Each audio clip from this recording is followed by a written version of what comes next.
बोलिए सियापति रामचंद्र की जय हो। जब सीता जी की शादी होती है तो अपनी माँ से बोलती है कि हे माँ, मुझे आपके छोड़ के नहीं जाना है।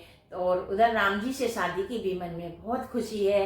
और यही मेरे भजन के बोल हैं। पसंद आए तो कमेंट्स कीजिए, चैनल पे नए हो तो सब्सक्राइब जरूर कीजिए। जानकी की